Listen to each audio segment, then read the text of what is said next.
How many of us know that we have a potential for disagreement occasionally? You don't have to say anything or raise your hands or jump up and down or anything like that. But we all do have a possibility that we may come into a place of disagreement. And a lot of times, what we find out is that in most of our disagreements, or most of the times when we kind of miss God's best, it's usually because we really don't see one another. We have expectations, which we're going to talk about here pretty much all day today. We make assumptions, right? We make these assumptions, they're based on something which seems true to me, right? Now, Carol and I, for instance, I shall say we are the prime example of people who can have what we call intense fellowship, which is, in your language, an argument. That's right.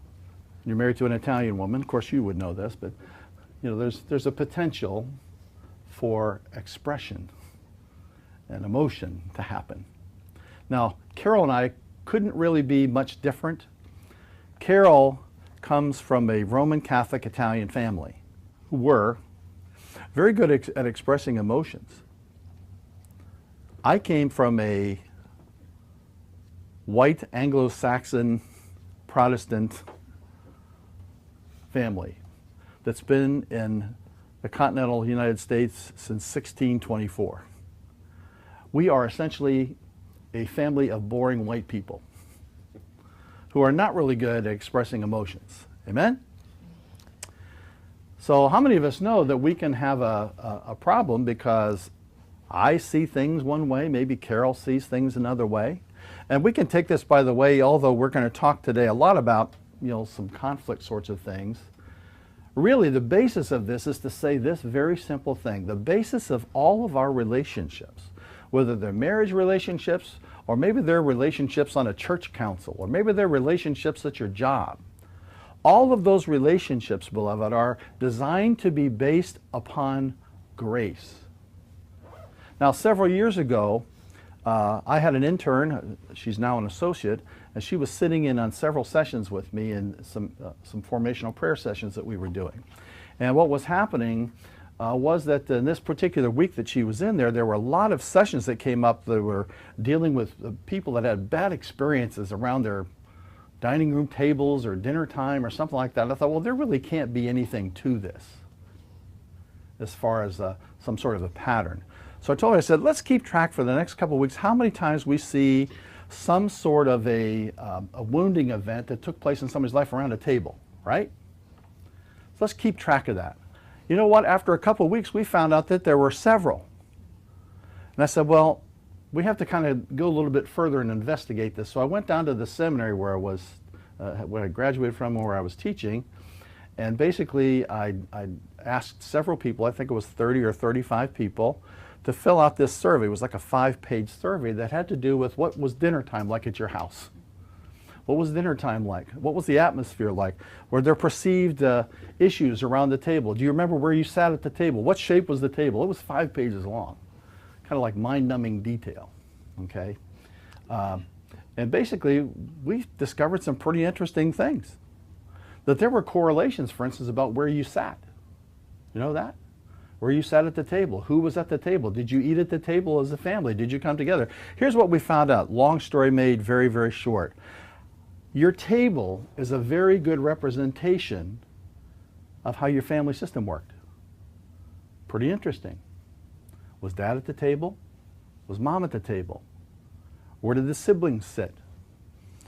Did people have various roles at the table? Now, you're going to be grappling with some of these questions today. It's going to be an interesting little thing for you. But what we found out is that there's a very high correlation between our experience around the dinner table with our family and how we do life and how we do relationships. So today, we're going to actually kind of springboard off of that, and we've kind of talked about that and as far as relationships are concerned, and specifically husband and wife relationships. So actually what I want to do is I want to kind of turn this over to Carol for a little bit so that she can kind of tell you that actually the greatest things that we've learned about our relationship, and we've been married 37 years, but after we had been married for 22 years, imagine this, we had an argument, a time of intense fellowship. So it happened at the table. So I'm going to let Carol take it from here. Okay. I think grace at the table was proven for us shortly after my oldest daughter got married. And so the table kind of changes. And anytime there's a shift in your relationship, and there was a shift in our relationship because, you know, we had given our children away, and when they came back to visit, then just, I don't know, expectations are a little bit different. And so as I remember, it was one Sunday evening, Tim and Amy came, and it was shortly after they were married, so we were just experiencing the newness of this. And we sat at the table, and we were talking, and kind of having a good time and everything, and we came to a time toward the end, I think it was shortly before they left. I don't know, because, you know, we kind of ended this a little bit abruptly. But shortly before they left, I said something, kind of entered into the conversation. A lot of times I sit back, but this time I entered into the conversation, and to my consternation, I saw this terrible thing. I saw Thom roll his eyes. Allegedly. Allegedly. He rolled his eyes. Okay. That eye roll, you know, which could have been just a very casual response, you know, sent loud messages out to me. I mean, what I heard was loud. It was, "You are stupid. You know, I don't value you. What you have to say is unimportant. You're in my way." Those were all the messages that I got. And I was crushed. You know, I could hardly keep it together. So, you know, I got up from the table. I said, excused myself, and, you know, I went into the bathroom because I knew I was going to cry. So I tried to get myself together before I cried and everything.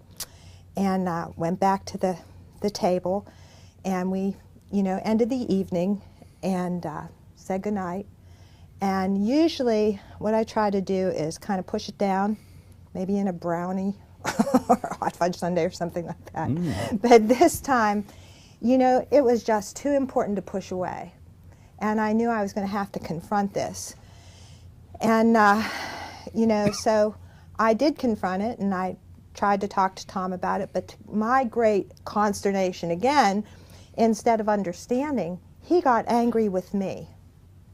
He was angry with me for telling him this, you know, and so we were at a great impasse. There's a big wall in front between us, because my thought was, you know, that you are heartless, you're being unreasonable, and obviously you don't love me. If you loved me, you know, you would listen to me and you would understand how I feel. You know, but obviously he didn't love me, you know, and this broke my heart too, because I just really jumped to that. It must be that. So, you know, there was no talking anymore, and for a long, I couldn't talk until there was some way we could come to some sort of, I don't know, some sort of talking or communication. So anyway, for a couple days I was angry and I wouldn't talk. And he was angry. He wouldn't talk to me. That was on a Sunday. Monday went by, Tuesday went by, Wednesday went by. But then we had to be down at the ministry center together, okay, to do ministry together and help people, you know, with their problems and their feelings and all that. So we got all ready together to go down this Wednesday night, and we still weren't talking together. But, you know, I was dutiful, and he, you know, had purpose, and so we went down there. And this night, Thom was teaching about something, and he got off on this rabbit trail. Imagine that. Imagine.